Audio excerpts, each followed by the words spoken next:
রোগী সেজে এক ভুয়ো ডাক্তারকে গ্রেপ্তার করল পুলিশ।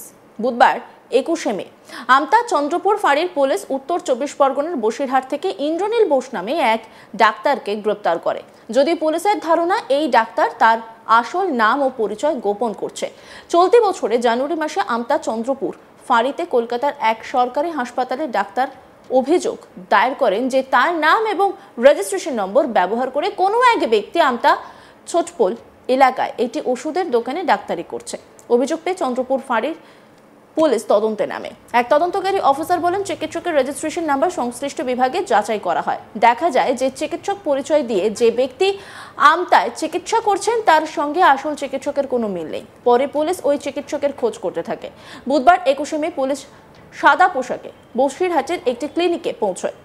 সেখানে চিকিৎসককে দেখবেন বলে তদন্তকারী পুলিশ অফিসার রোগী হিসেবে চেম্বারে নাম লেখায়। তৃতীয় জনের পর নাম ডাকা হয় পুলিশ অফিসারের। তদন্তকারী পুলিশ অফিসার নিজের পরিচয় দিতেই থতমত খেয়ে যায় ওই ভুয়ো চিকিৎসক। তারপর ওই চিকিৎসককে গ্রেপ্তার করে আমতা চন্দ্রপুর ফাঁড়িতে নিয়ে আসা হয়। কতদিন থেকে এরকম করছেন? আপনার নামটা কি? আপনার নামটা কি? আপনার নামটা কি? আপনি কি ডাক্তারবাবু?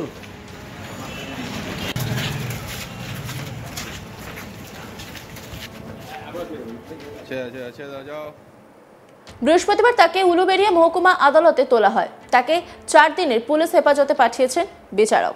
ওই ভুয়ো চিকিৎসক নিজের নাম ইন্দ্রনীল বোস বলে জানান, বাড়ি কোচবিহারে। তিনি আরও বলেন, 2016 সালে কলকাতার নীলরতন সরকারি মেডিকেল কলেজে ও হাসপাতালে থেকে MBBS পাশ করেন তিনি।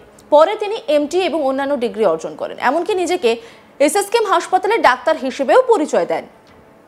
হাওড়া গ্রামীণ জেলা পুলিশের এক আধিকারিক বলেন, অভিযোগ পাওয়ার পর গ্রেপ্তার করা হয়েছে। তাকে জিজ্ঞাসাবাদ করা হবে।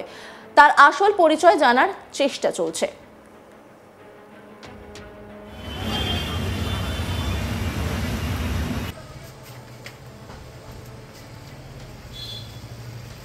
এই গোটা বিষয় নিয়ে একটি রিপোর্ট তুলে ধরেছেন আমার কলিগ, দেখাবো আপনাদের।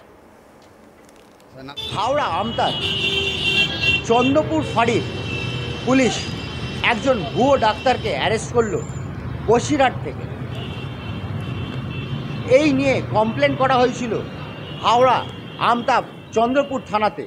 কলকাতার এক সরকারি হাসপাতালের ডাক্তার তিনি জানান তার নাম এবং রেজিস্ট্রেশনকে ভুয়ো করে চন্দ্রপুরের কাছে তাকে ডাক্তারি করতে শোনা যাচ্ছে এবং এই ভুয়ো ডাক্তার দীর্ঘদিন ধরে ডাক্তারি করে যাচ্ছে।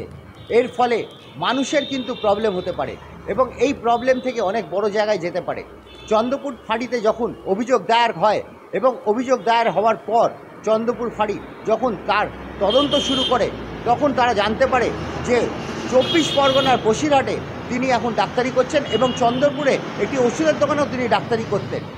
এইভাবে তাকে তদন্ত করতে গিয়ে যখন প্রাথমিকভাবে তারা কিছু বুঝতে পারে না, তখন তারা ঠিক করে যে রুগী হিসেবে ডাক্তারকে দেখাতে যাবেন।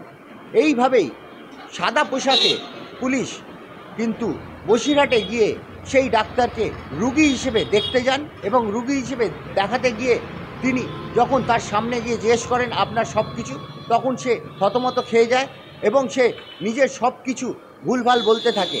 এই জায়গায় দাঁড়িয়ে গত বুধবার দিন তাকে বসিরহাট থেকে অ্যারেস্ট করে হাওড়া চন্দ্রপুর থানা ফাঁড়ির পুলিশ। এবং এই যে সাফল্য, এই সাফল্য কিন্তু পুলিশের অনেক বড় সাফল্য বলে মনে করছে গ্রামীণ পুলিশ। এবং তারা আরও বলেন যে এই ডাক্তার দীর্ঘদিন ধরে এইভাবে চিকিৎসা করে যাচ্ছে এবং এই চিকিৎসার ফলে কিছু মানুষের হয়তো সাময়িক কোনো উপকার হচ্ছে, কিন্তু পরবর্তী সময় সেই উপকার কিন্তু অন্যদিকে হতে পারে এবং এই ভুয়ো ডাক্তারের জন্য অনেক বড় কিছু হতে পারে।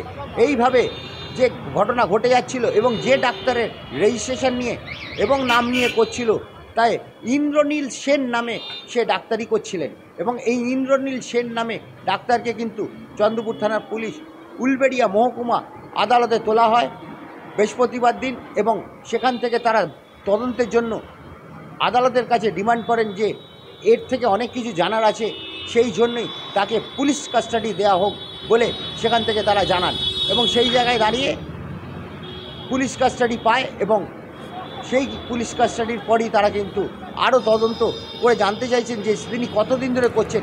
তবে তদন্ত সাপেক্ষে তিনি জানা যান যে সে কোচবিহারের বাসিন্দা, সে এইভাবে দীর্ঘদিন ধরে এখানে ডাক্তারি করে যাচ্ছেন।